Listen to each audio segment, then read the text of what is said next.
Un profesor gnóstico que vivía en Alejandría escribió una obra inédita sobre los evangelios.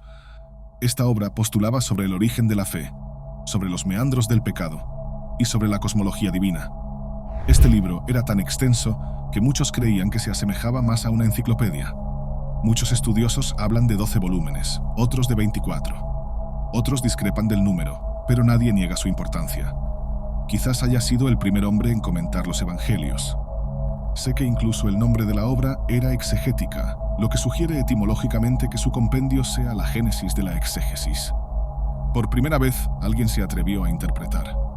Desafortunadamente, no se preservó ningún capítulo. Su nombre era Basílides. Y hoy honraremos su tradición literaria. No refutaremos su visión del mundo como lo hizo Agripa Castor en su día. Sabemos que en la dualidad terrena no hay lados. Mientras Basílides fue olvidado, su detractor Agripa nunca fue preservado. Por la efemeridad de la vida y la fragilidad del hombre, nuestra historia necesita ser contada. Incluso cuando haya corrosión, que sea un ancla de la antigüedad. Yo al menos lo haré hoy. Y ustedes son mis invitados de honor. Saludos a todos. Si están interesados en religión, alquimia, cábala, filosofía o la historia del ocultismo, asegúrense de suscribirse aquí en Camino Etéreo. Cada suscripción es un gran apoyo para los videos que hago en mi canal. Hay una razón para mencionar a Basílides y Agripa al comienzo del video. Representan este enfrentamiento de narrativas. Es como si alguien o un grupo religioso tuviera el poder de decidir cómo debe organizarse el mundo. El propio concepto de herejía, fácilmente atribuido a los gnósticos, debería ser considerado herejía. El sistema que estoy a punto de describir no rompe con ninguna síntesis dogmática, y de hecho, ninguna aproximación lo hace. Si paramos por 2 segundos y usamos nuestros limitados recursos neuronales, nos daremos cuenta de que, por la magnitud de lo divino, lo experimentamos individualmente. Si comprendiéramos algo fundamental sobre la cosmología, tal vez no necesitaríamos remendar historias para contar nuevamente los pasos. El mundo nunca es igual, lo que ves ahora no es lo que yo veo. Pero dentro de cada uno de nosotros reside una individualidad universal. Sobre nuestras cabezas orbitan los mismos astros. El gran arconte extraído del sistema de Basílides sintetiza el dios por encima de las esferas, un ser incomprendido, parte de un sistema planetario clásico. Se llama Abraxas. Cada letra de su nombre representa un planeta. Pero lo interesante sobre Abraxas no es necesariamente su narrativa épica ni los detalles de las esferas. No me malinterpretes. Él es el príncipe de las 365 esferas, una para cada día del año. Pero además de todo eso, simboliza la unificación, lo que implica la superación de nuestra rivalidad. Es diferente porque su existencia muestra que los lados opuestos son partes horizontales de un mismo lado. No existen ideas genéricas sobre la oscuridad y la claridad. Olvídate de lo que Freud dijo sobre las pulsiones. Su empeño místico era formidable, pero había una laguna. Cuanto más estudias la mente, más te olvidas de la mentalidad. Existe una estructura mutable. No es posible que la materia explique la materia. Este dualismo psicoanalítico dominó la filosofía occidental, porque fue Freud el primer gran psiquiatra en hablar de una estructura inconsciente dentro de cada individuo. Que el cuerpo no olvida y que la raíz de nuestros problemas son traumas o fases no superadas. Cuando postuló sobre Eros, ese es el error al que me refería, Freud lo citó porque consideraba que era una buena analogía de nuestro sistema. Pero los sistemas cambian. El mundo ya no era homogéneo en Viena en 1899. Imagina años después. El otro problema del dualismo propuesto por los psicoanalistas es que al observar la enfermedad, el objeto también enferma. O al crear antagonismo, las figuras se fusionan. Es una endosimbiosis conceptual. El mal que queremos derrotar solo puede ser derrotado con el mal que queremos derrotar. Entonces, toda dualidad en cierto modo parece más bien un proceso previo a la convergencia. Freud vivía en una familia inusual. Su padre era muy mayor. Su madre, demasiado joven.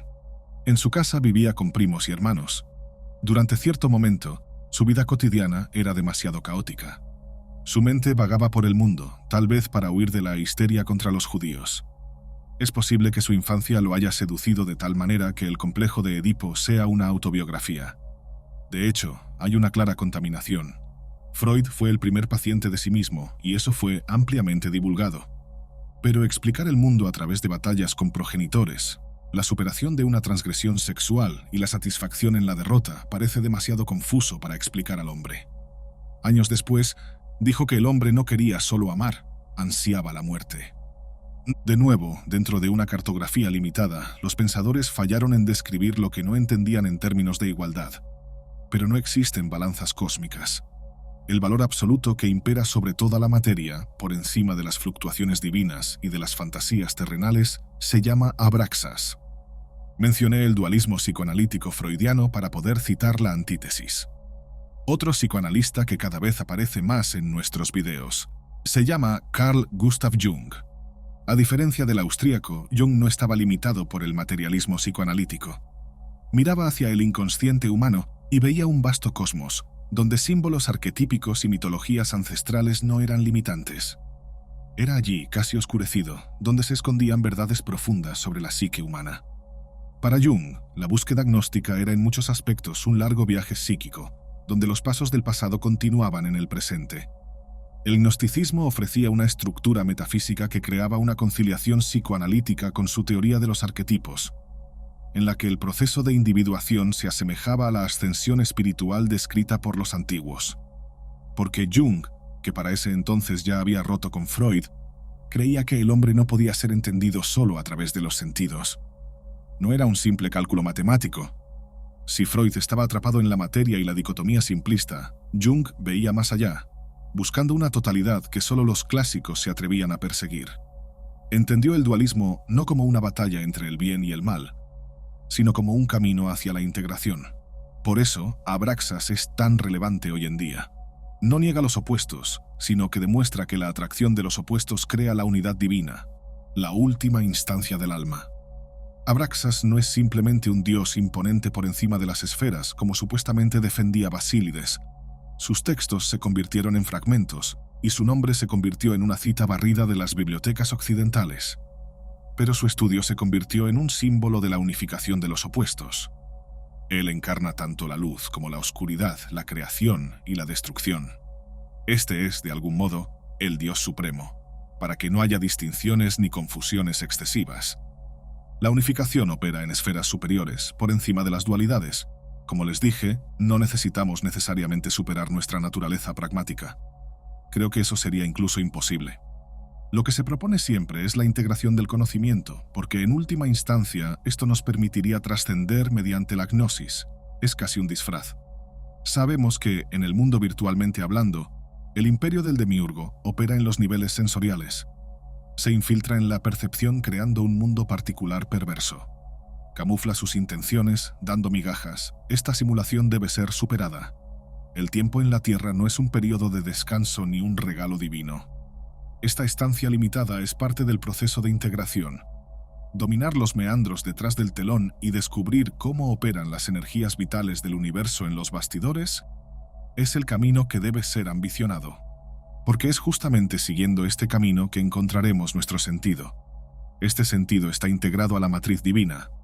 Cuando nos pusieron aquí, fue para que superáramos el macrocosmos y el microcosmos. Para Jung, Abraxas es quien disolverá la dualidad que habita en nosotros. El concepto freudiano de represión se desmorona ante él, ya que para Jung, lo que reprimimos no desaparece. Vuelve transfigurado, muchas veces en formas más poderosas. Los arquetipos, por lo tanto, son los demonios y dioses que los gnósticos buscaban enfrentar y trascender. Parece que, independientemente de qué dirección tomemos, el gran escenario de nuestras ambiciones serán nuestros egos contaminados.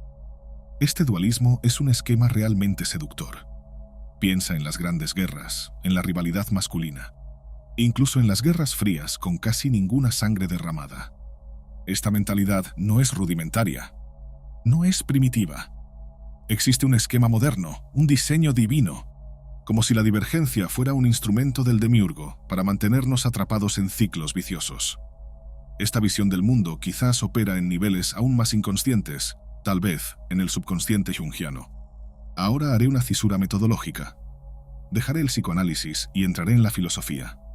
La llamo cisura metodológica porque, si lo analizamos superficialmente, eso es lo que haré. Pero nunca he visto el psicoanálisis como otra cosa que una filosofía de la mente. Esto no es una disminución de su importancia, al contrario.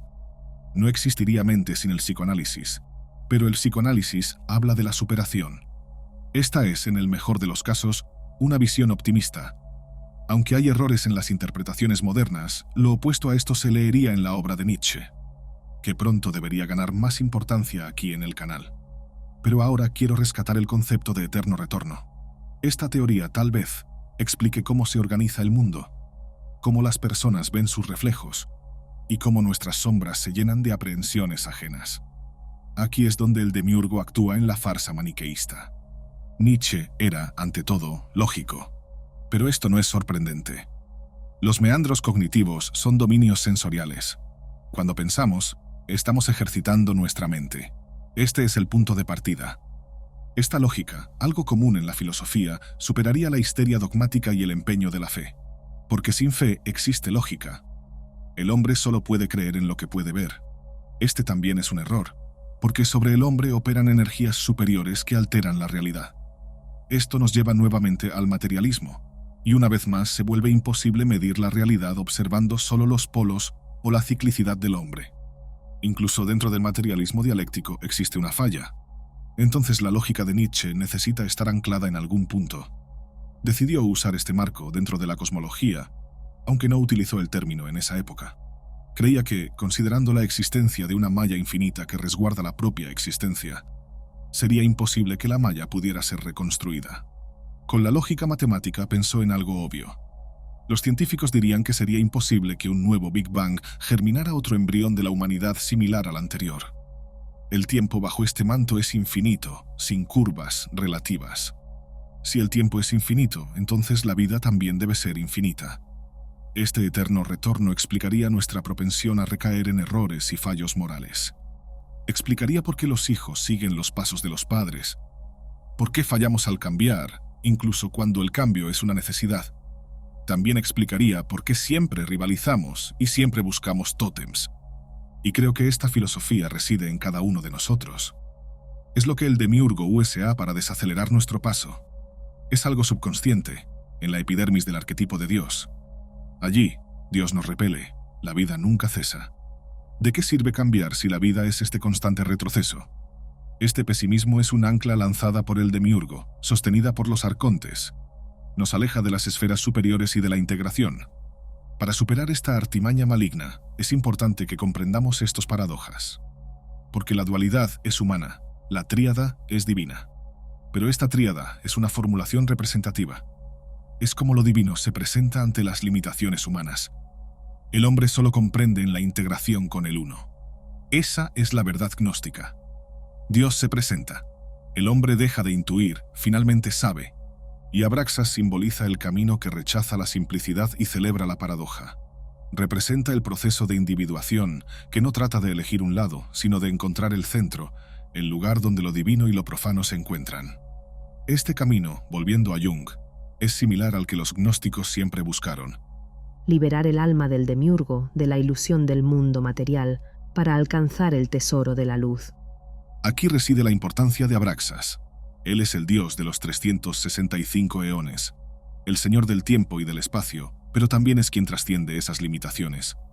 Jung, que siempre estudió sobre figuras consideradas profanas, trajo al contexto psicoanalítico el arquetipo de la totalidad. Abraxas es tanto Dios como el diablo, pero no es la síntesis individual que tú has hecho.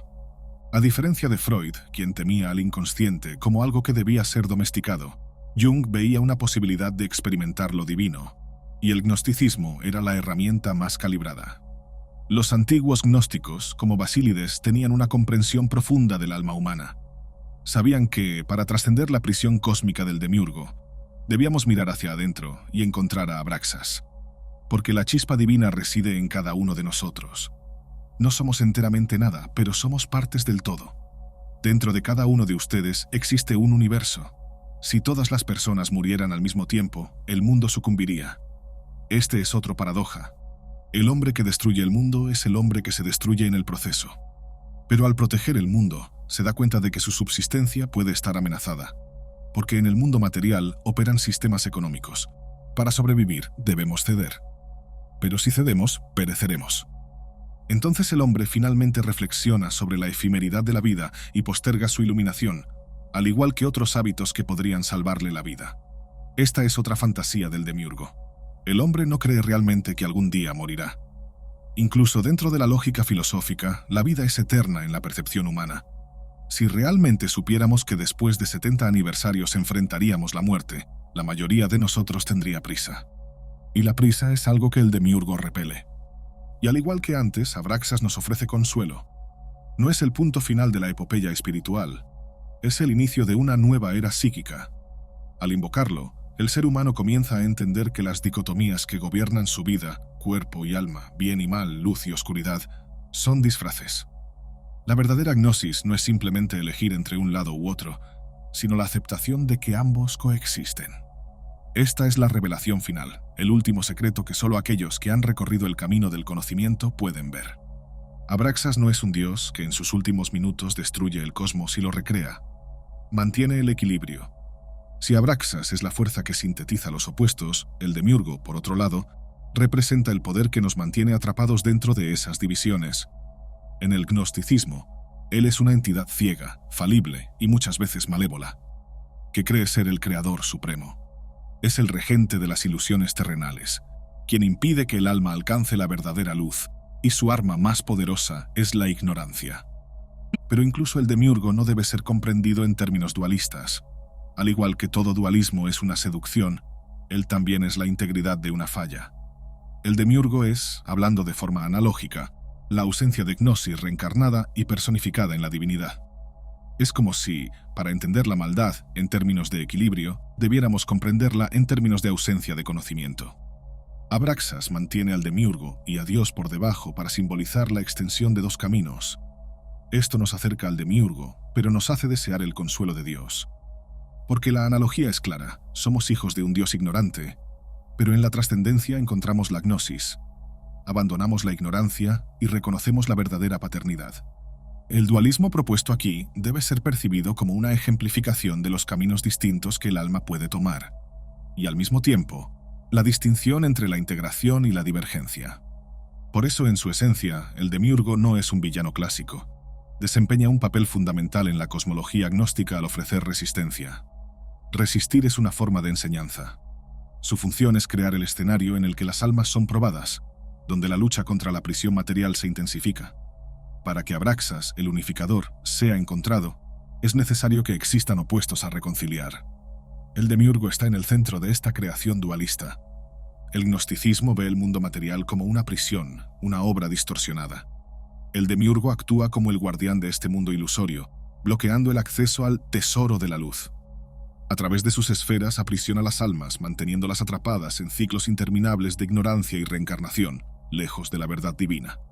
El demiurgo está íntimamente conectado con los arcontes, sus siervos, quienes operan para mantener intacto el orden material, reforzando el engaño y cegando a la humanidad a la verdadera naturaleza espiritual, que reside más allá de las limitaciones terrenales. Aquí es donde Abraxas se diferencia.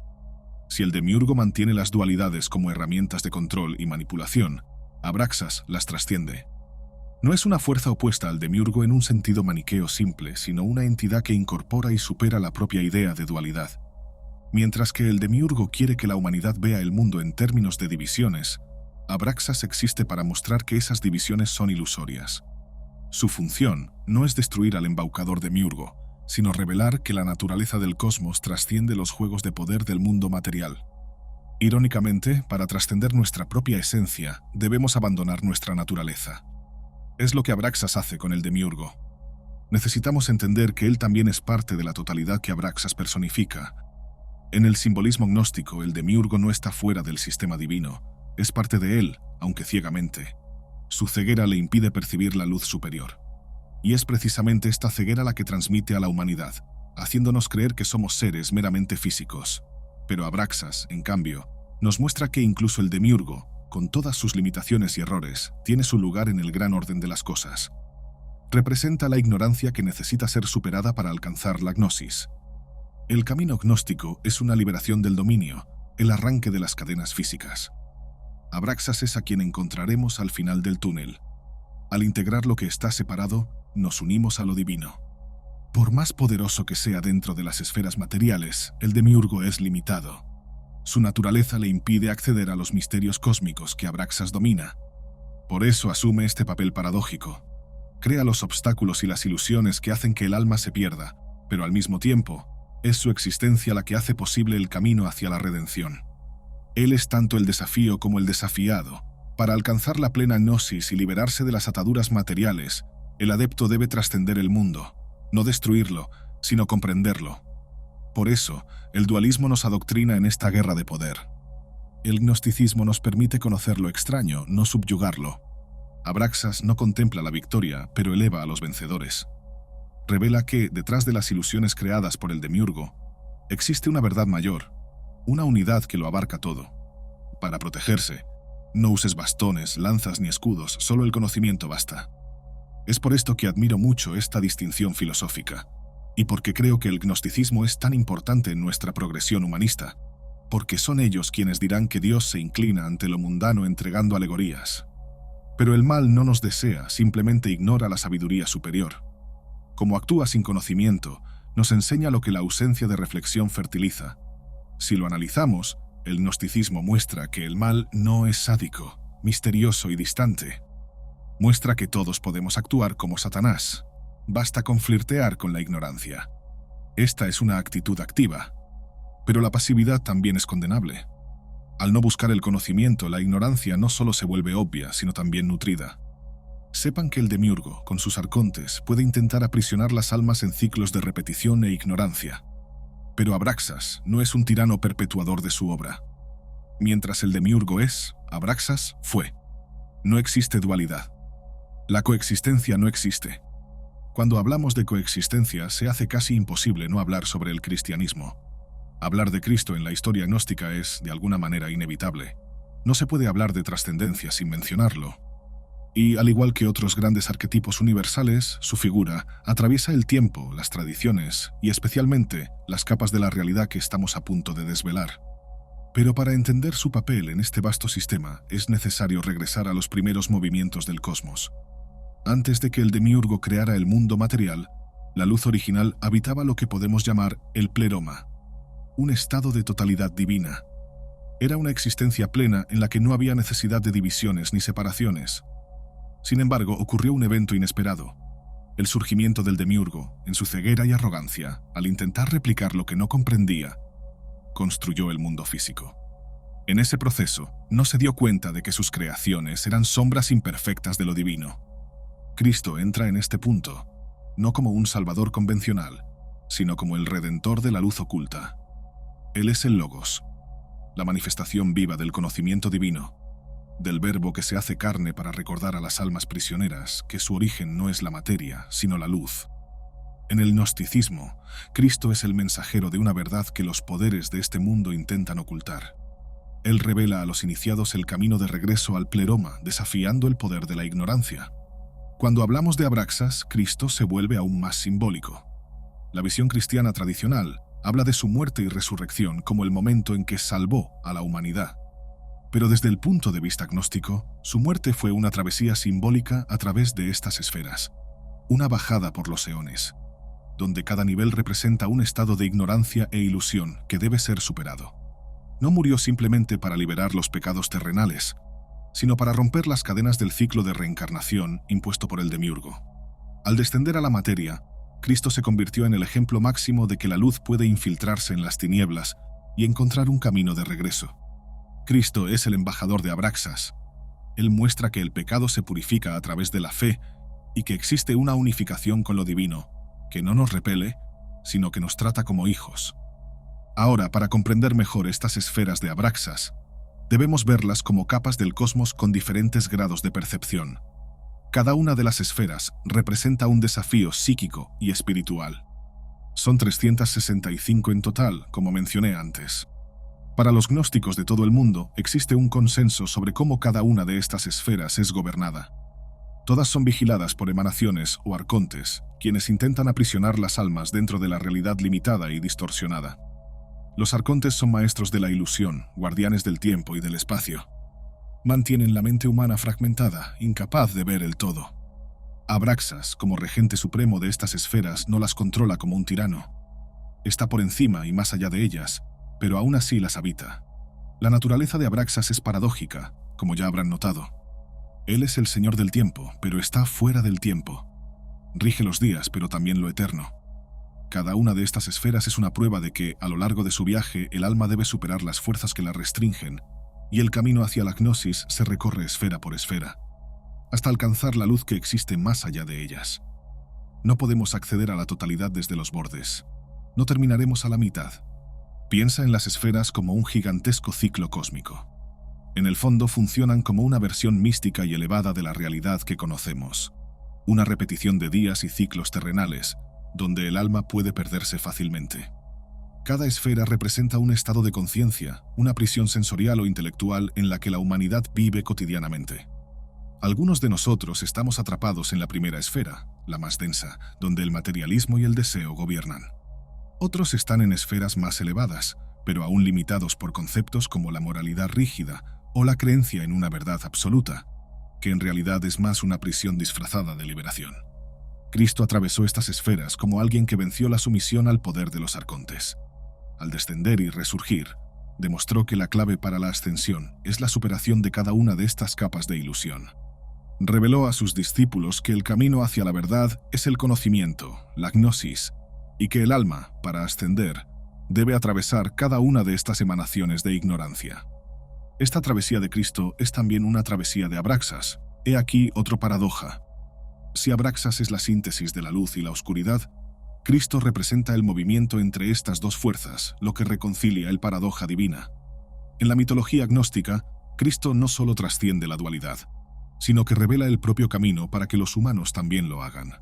Su función en la historia es recordarnos que al final, todas las esferas, ya sea la primera, donde reina el materialismo, o la última, donde habita el poder espiritual más puro, son, en última instancia, partes de un mismo ciclo cósmico gobernado por Abraxas.